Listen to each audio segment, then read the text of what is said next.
Assalamualaikum warahmatullahi wabarakatuh. Selamat pagi para netizen di mana saja Anda berada. Salam opini rakyat. Beruntung banget bisa kabur dari Indonesia, apalagi setelah ngeliat video ini. Nah, kalau teman-teman berpikir untuk pindah ke luar negeri, saya malah meragukan nasionalisme kalian. Jadi kalau saya tinggal di Jerman, artinya saya nggak cinta Indonesia. Tapi setiap hari saya selalu bikin konten edukasi untuk para orang tua dan guru di Indonesia. Apa mahasiswa Indonesia LPDP yang dikirim ke luar negeri dan balik-balik bawa ilmu, apa mereka juga nggak nasionalis? Nasionalisme itu bukan soal kita tinggal di mana, Pak. Tapi apa yang kita lakukan untuk bangsanya dimanapun kita berada. Bahkan karena saya sukses di Jerman, saya bisa membuka lapangan kerja untuk masyarakat di Indonesia. Bapak emang udah bisa ngasih makan rakyat? Atau malah Bapak makan uang mereka? Sebenarnya yang harus kita ragukan itu bukan rasa nasionalismenya, tapi karena sistem yang membuat kita pengen pergi. Udah, kabur aja dulu ke Jerman. Di sini kamu nggak akan kelaparan dan kesejahteraan pasti terjamin. Bukannya introspeksi diri, malah nanyain jiwa nasionalisme anak muda yang ada di negeri. Hebat banget. Jika kami tidak punya jiwa nasionalisme kami, ketika kami dapat gajian, kami tidak akan kirim ke Indonesia. Dan kami tidak akan menjadi penyumbang devisa terbesar ke Indonesia. Ingat Pak, banyak anak-anak muda keluar negeri itu karena terpaksa. Karena tidak ada lowongan kerja dan gaji yang sepadan dengan pekerjaan di Indonesia. Syarat-syarat yang di luar nalar pun ada. Anak muda dan orang tua yang menghabiskan uang ratusan juta untuk kuliah dan hanya mendapatkan gaji UMR. Bahkan ada yang di bawah UMR. Biarkan mereka anak muda ingin kabur dulu karena merasa di Indonesia itu tidak adil bagi kami yang anak-anak muda. Kami anak-anak muda yang habis ratusan juta untuk kuliah hanya untuk mendapatkan gaji UMR untuk apa? Jadilah pejabat yang bisa menerima kritik dan saran dari masyarakatnya, bukan malah baper. Tagar kabur aja dulu sekarang lagi tren di Indonesia. Khususnya diviralkan anak muda kita yang kecewa dengan pencarian kerja atau lapangan pekerjaan di Indonesia yang memang makin hari makin susah gitu. Bahkan mereka harus mengantri itu panjang sekali untuk hanya mendaftar di Indomaret, dan mereka itu lulusan S1 loh. Dengan gaji 2,5 juta gitu. Ada yang di Departemen Kesehatan, ada yang peluang cuma 200, yang lamar sampai 8.000 orang. Dan mereka itu betul-betul punya skill, punya pengetahuan. Lebih baik mereka pergi ke luar negeri, di sana mereka tamat SMA bisa mendapatkan gaji 2 digit. Bahkan yang kemarin pulang itu 5 tahun bekerja di Jepang itu punya tabungan sampai 1 M. Gimana bisa di Indonesia itu? Nah, bahkan ada yang menetap warga negara di sana. Tahun 2023 saja itu ada hampir 4.000, 3.900 sekian itu yang berpindah ke warga negara anak muda kita. Ini ancaman itu bangsa kita, orang-orang berpotensial kesana larinya. Karena di negara kita ini tidak butuh orang kayak gitu. Butuhnya orang itu yang bisa aneh-aneh gitu, yang penting dekat orang dalam tuh diangkat. Tidak butuh kamu punya skill apa, yang penting kamu punya pengaruh apa gitu, dan punya kedekatan dengan siapa. Ya, ada seorang yang belajar bagaimana menjadi pakar di bidang pertahanan, kuliah di luar negeri dan lain sebagainya, yang diangkat staf khusus ternyata seorang selebgram. Di negara kita ya begini ini. Ini yang menjadi keprihatinan, aneh gitu. Jadi lebih baik mereka sudah pergi sajalah. Ketika Bahlil mengatakan, wah kalian mereka yang pergi ke luar negeri itu nasionalismenya dipertanyakan. Apa jawab mereka? Bodoh amat. Bodoh amat, lihat aja tuh yang lagi tren itu. Nah, kalau teman-teman berpikir untuk pindah ke luar negeri, saya malah meragukan nasionalisme kalian. Ya, pejabat kita sudah nggak ada wibawanya, karena mereka betul-betul nggak mikirin. Ini gimana? Fenomena rame-rame kabur ke luar negeri. Dari zaman ke zaman, itu sejak dari dulu, para tenaga kerja Indonesia mencari pekerjaan di luar negeri. Kok sekarang jadi konsumsi publik yang sangat ramai? Apakah Anda paham? Ini adalah menjadi sebuah siasat bagi para penjahat kelas kakap yang sedang merancang persiapan kabur ke luar negeri. Contoh, Yakult sampai sekarang kabur dengan alasan mencari kerja ke luar negeri. Paham tidak, ini adalah bagian daripada strategi mereka. Bisa jadi ini dirancang dan dibuat untuk artinya melegalkan kabur ke luar negeri. Jadi harus hati-hati. Ingat, tidak perlu diposting lagi berangkat ke luar negeri. Biarkan yang mencari kerja ke luar negeri. Itu adalah menjadi sebuah anggaran devisa untuk negara kita. Kenapa harus diramaikan? Ini sengaja. Hati-hati. Ini politik. Dari dulu ketika rakyat kita kerja ke luar negeri tidak dijadikan konsumsi politik. Tetapi sekarang ketika dijadikan sebuah konsumsi politik, ini hanya sebatas akal-akalan. Salam akal sehat. Teman-teman, saya akan menjelaskan mengapa saya betah tinggal di Iran. Jawabannya adalah sederhana. Kenyamanan, keamanan, dan kualitas hidup yang masih bisa saya nikmati di tengah berbagai tantangan ekonomi. Memang benar, Iran sedang mengalami inflasi yang cukup tinggi. Sekarang saja $1 itu sampai mendekati 1 juta rial. Cukup tinggi, bahkan mungkin sangat tinggi ya. Tapi ada banyak hal yang tetap membuat hidup di sini terasa lebih nyaman. Pelayanan publik sangat terjamin. Masyarakat bisa mendapatkan layanan kesehatan berkualitas dengan biaya yang jauh lebih murah dibandingkan di banyak negara lain. Transportasi umum juga sangat terjangkau, begitu pula dengan harga bahan bakar. Bayangkan di saat banyak negara yang mengalami lonjakan harga energi, di Iran bensin bersubsidi itu hanya sekitar Rp350 per liter. Kalau tanpa subsidi ya 2 kali lipatnya. Keamanan adalah faktor yang terbesar yang membuat saya betah. Polisi benar-benar menjalankan tugasnya dengan profesional, cepat menindak setiap laporan, dan yang paling penting, semua layanan kepolisian diberikan secara gratis. Kejahatan jalanan jarang terjadi, bahkan perempuan bisa berjalan sendirian di malam hari tanpa rasa khawatir. Selain itu, budaya sosial di Iran itu masih menjunjung tinggi nilai-nilai kekeluargaan dan kebersamaan. Masyarakat Iran sangat ramah, saling tolong-menolong, terutama dalam menghadapi kesulitan. Iran memang bukan negara yang sempurna seperti halnya negara lain, namun untuk urusan kenyamanan dan keamanan hidup, saya merasa masih bisa mengandalkan negeri ini. Pemerintahnya benar-benar bekerja dalam memberikan pelayanan. Pagi hari, begitu kita keluar, jalanan dan ruang-ruang publik semua sudah bersih, tempat-tempat sampah telah dikosongkan, dan saat mereka ambil sampah tidak mengganggu warga, sebab truk-truk pengangkut sampah itu bekerja pada pukul 1 dini hari. Sekali lagi, yang paling penting itu polisinya benar-benar bekerja. Di setiap sudut ada, sehingga tidak ada yang namanya Pak Oga, tidak ada yang namanya parkir liar, dan seterusnya. Ini saja dulu, nanti kita lanjutkan.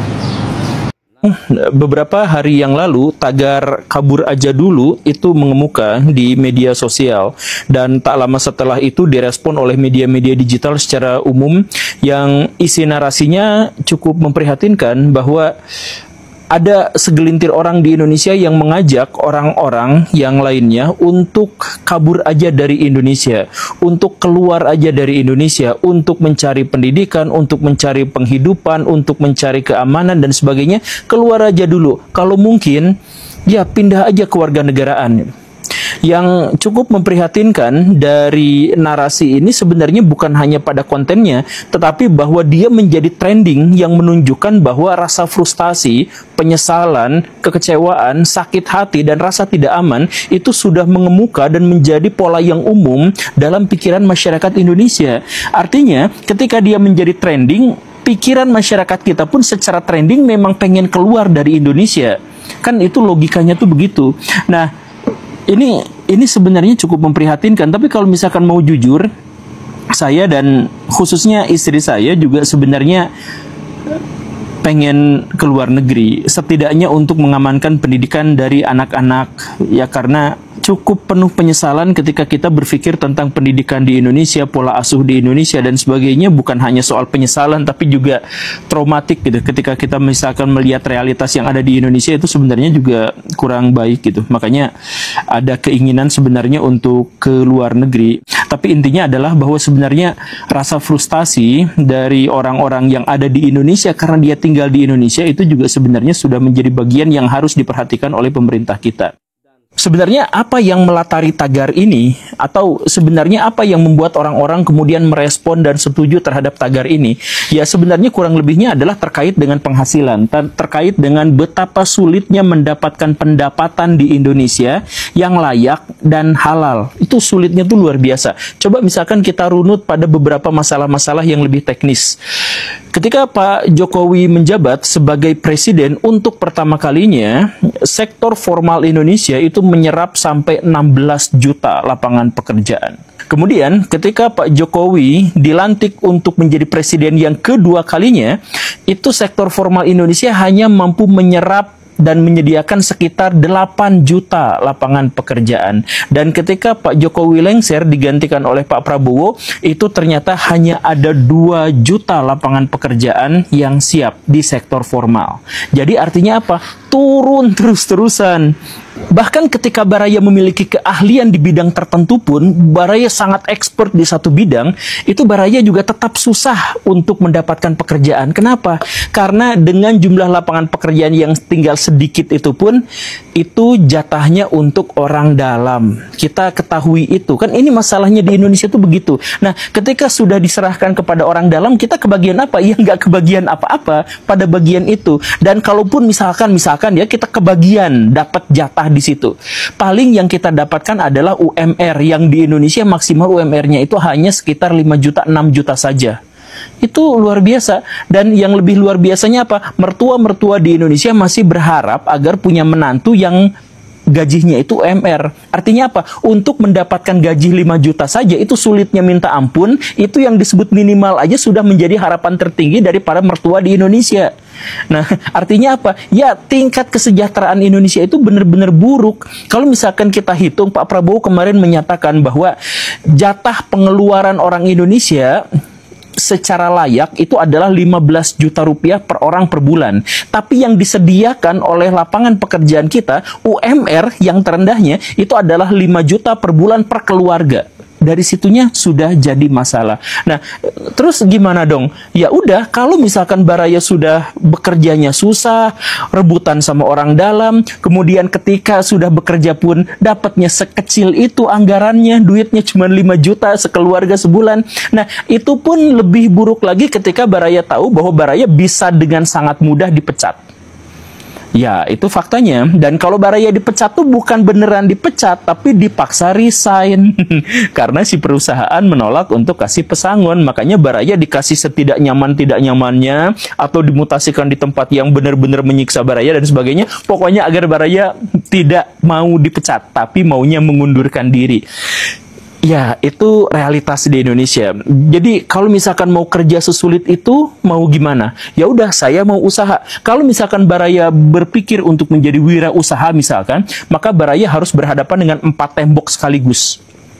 Tembok yang pertama, itu adalah apa? Birokrasinya belibetnya luar biasa. Indonesia adalah salah satu negara dengan birokrasi untuk usaha itu yang paling ribet di dunia. Silahkan cek Baraya yang pernah jadi pengusaha, Baraya yang sedang menjalani usaha, konfirmasi perkataan saya, apakah benar atau tidak ketika Baraya ngurus izin, ngurus ini, itu, dan sebagainya, Baraya itu bisa ditektok ke sana ke sini, dari satu meja ke meja yang lain, dari satu ruangan ke ruangan yang lain, dari satu hari ke minggu berikutnya, dari minggu berikutnya ke bulan berikutnya, hanya untuk dapat izin ini itu. Itu di Indonesia itu begitu. Dan itu benteng pertama. Benteng keduanya apa? Setelah Baraya misalkan punya lapak usaha, tempat apa segala rupa, Baraya harus berhadapan dengan ormas. Preman-preman yang malakin. Baraya baru mau bikin bangunannya aja udah ada yang malak. Kemudian Baraya sudah ada tempat usahanya dipalakin tiap bulan, dipalakin tiap hari, dipalakin tiap tahun, ada THR-nya dan sebagainya. Itu kan? Itu masalah berikutnya. Dan masalah yang ketiga, benteng yang ketiga ketika Baraya misalkan memulai usaha di Indonesia, itu adalah ketika Baraya sudah beranjak semakin bagus, Baraya akan berhadapan dengan pajak. pajak di Indonesia itu bukan sembarang pajak, tetapi pajak yang benar-benar tidak diketahui bagaimana cara menghitungnya. Jadi banyak sekali pengusaha-pengusaha di Indonesia yang terjebak, nggak ada hujan, nggak ada badai, tiba-tiba kena pajak dan sanksinya yang begitu besar. Ada pengadilan pajak, ada keributan ini, tapi tidak boleh direkam. Apa segala rupa itu luar biasa. Sejujurnya banyak sekali pengusaha-pengusaha di Indonesia yang gulung tikar bukan gara-gara ongkos di Indonesia itu tidak memadai, bukan gara-gara kehilangan pasar, bukan, tapi gara-gara dikerjain sama oknum pajak. Dan benteng berikutnya ketika Baraya mau mencari nafkah sebagai seorang pengusaha, itu adalah bahkan ketika Baraya sudah dapat uang, sudah bisa mengalahkan ormas, sudah bisa menyelesaikan pajak, kemudian sudah beribet dengan administrasi, birokrasi dan sebagainya, masalah berikutnya apa? Duit Baraya itu tidak aman karena bisa aja dikorupsi sama orang lain. Bisa aja pindah rekening tiba-tiba. Ya, begitu kan? Nah, itu masalah di Indonesia. Nah, dengan begitu banyaknya masalah di Indonesia, pada akhirnya apa? Pada akhirnya adalah pemerintah bukannya memperbaiki masalah, malah memanipulasi masalah dengan menunjukkan apa? Kemiskinan di Indonesia dilaporkan hanya 8,5%. Padahal faktanya adalah kemiskinan di Indonesia mencapai 59% gitu. Ya karena kesulitan yang sangat luar biasa untuk mencari nafkah, wajar kalau misalkan angka kemiskinan Indonesia itu lebih dari setengahnya, 5,59%. Tetapi pemerintah itu tega sampai bikin manipulasi data gitu. Tega, ya ampun, ini sampai setega ini, sampai menyebutkan bahwa fakir miskin jumlahnya sesedikit itu gitu. Biar apa? Biar kita bisa pamer ke negara-negara yang lain bahwa kita adalah negara yang maju, negara yang ekonominya kuat, biar rakyat tidak banyak demo, tidak banyak mengeluh karena sebenarnya angka kemiskinan di Indonesia cuma segitu dan sebagainya gitu. Ya, itu luar biasanya. Nah, dengan realitas seperti ini wajar kalau misalkan banyak sekali orang-orang di Indonesia, kader-kader Indonesia, SDM di Indonesia yang akhirnya frustasi, yang akhirnya kecewa, dan akhirnya berpikir, saya memang sudah selayaknya pindah ke luar negeri. Baraya bisa sebut, walaupun ini datanya sebenarnya harus ditafsirkan dengan cara yang lain, tetapi 67% dari tenaga kerja di Indonesia, kalau dia punya pilihan, dia pasti akan pindah dari Indonesia. Dia akan mencari nafkah di luar negeri. Itu kemauan mereka. Kenapa bisa seperti itu? Ya karena kalau misalkan di Indonesia udah mah dipalakin, gajinya kecil, dikena pajak juga, dan lain sebagainya. Ya sekali lagi ya, wajar kalau misalkan mereka frustasi dan kemudian melampiaskan dalam tagar itu. Tagar, saya tidak mau ada di sini, saya kabur aja dulu gitu. Dan luar biasanya apa? Ini bukan hanya inisiatif dari mereka. Bahkan setidaknya ada 2 elit politik di Indonesia yang menganjurkan, yang mengusir, yang membuat orang-orang di Indonesia semakin tidak suka dengan pemerintahan. Ya, pergi aja dari Indonesia. Siapa 2 elit itu? Yang pertama, itu adalah Ibu Sri Mulyani, yang pada 2022 itu mengatakan bahwa kalau tidak mau bayar pajak, jangan tinggal di Indonesia. Jadi secara eksplisit dia udah ngusir gitu. Itu yang pertama. Kemudian tahun 2023 Pak Luhut Binsar Panjaitan itu mengatakan jangan mengkritik pemerintah terus-terusan seakan-akan pemerintah jelek semua. Kalau misalkan yang mengkritiknya kayak gitu terus-terusan, maka hengkang saja, pergi saja dari Indonesia. Itu ngusir 2 pejabat elit di Indonesia, itu mengeluarkan pernyataan yang sangat kontroversial, sangat sensitif dan menyakitkan. Orang-orang yang sudah frustasi ada di Indonesia menjadi semakin frustasi gitu. Saya emang nggak diusir juga udah semakin kesel, udah pengen pindah dari Indonesia, apalagi ini ditambahi dengan kata-kata yang seperti itu. Saya misalkan ingin mengomentari yang Ibu Sri Mulyani dulu lah ya. Ibu Sri Mulyani mengatakan bahwa yang tidak mau bayar pajak silahkan angkat kaki dari Indonesia. Misalkan yang mengatakan seperti itu. Kami tidak pernah tidak mau bayar pajak, Ibu. Tentu saja kami tuh sangat setia pada bangsa dan negara. Kami bayar pajak. Masalah utamanya adalah kalau bayar pajak itu susahnya minta ampun. Itu ada aplikasi yang Ibu banggakan kemarin-kemarin itu. Coba Ibu sendiri yang pakai itu, kalau misalkan bayar pajak di situ tuh susahnya luar biasa. Mau login aja bisa butuh waktu berjam-jam, berhari-hari, gak jadi-jadi, keluar masuk gitu. Mau nyetak ini, mau bikin laporan itu, apa segala rupa itu susahnya minta ampun. Jadi kalau misalkan itu kami tidak bisa bisa bayar pajak itu bukan karena kami tidak mau, tapi karena beribetnya luar biasa.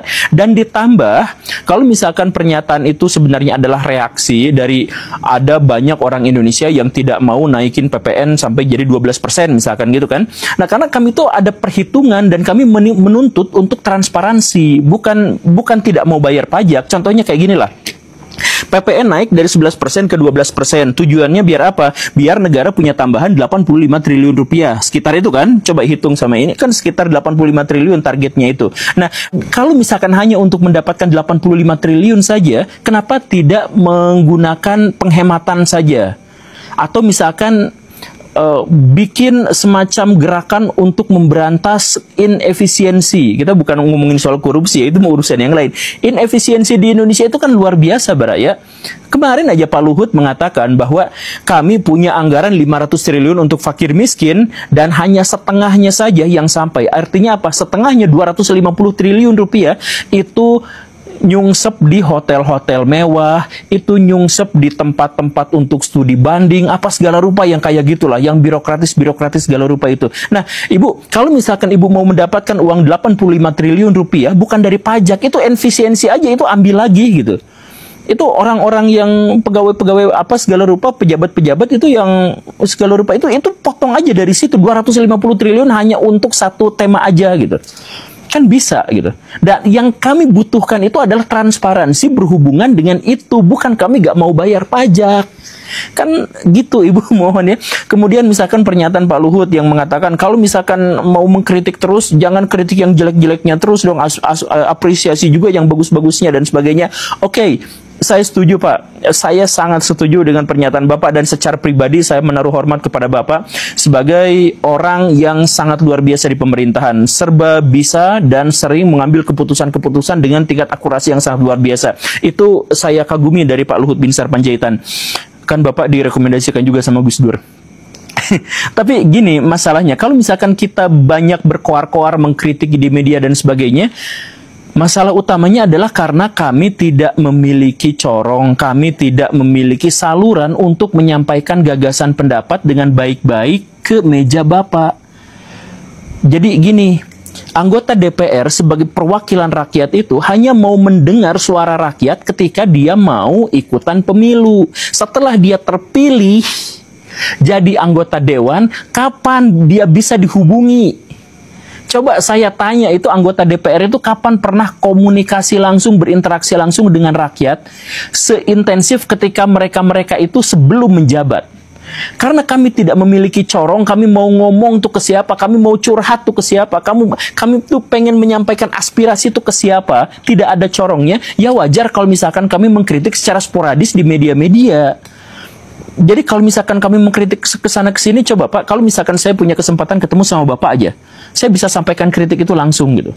Dan mungkin aja selesai masalahnya di situ gitu. Dan atau misalkan Bapak menanggapi itu dengan serius dan kemudian ya dengan berbangga hati bahwa ternyata ada orang yang bisa berinteraksi antara orang yang sangat elit dengan orang yang sangat alit gitu kan, itu oke gitu. Tapi kan masalahnya kita tidak memiliki akses untuk itu.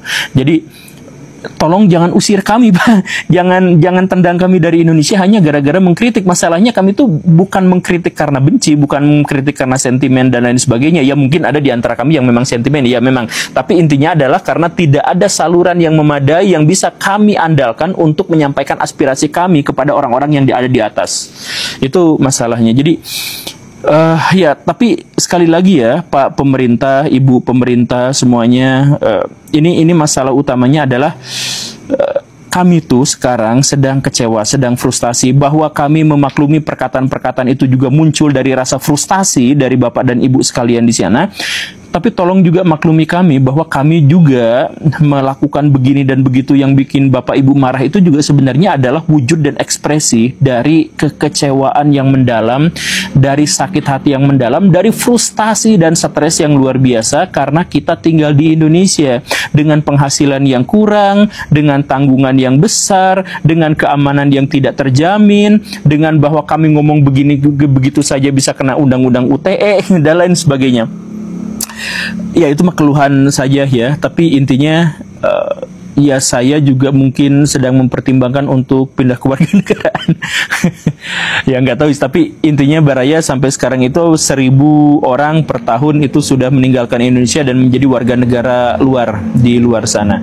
Saya tidak tahu apakah mereka menjadi orang yang lebih bahagia atau tidak, tetapi setidaknya saya tahu bahwa orang-orang yang keluar itu adalah orang-orang yang memiliki akses terhadap bahasa Inggris, terhadap teknologi, terhadap IT dan sebagainya. Silakan cek yang 1.000 orang itu per tahun yang keluar dari Indonesia, itu bukan orang kaleng-kaleng, itu adalah pakar, itu adalah ahli, itu adalah orang-orang yang di Indonesia tidak bisa diterima karena kesandung sama orang dalam, dan akhirnya mereka berekspresi dan berkarya di negara orang.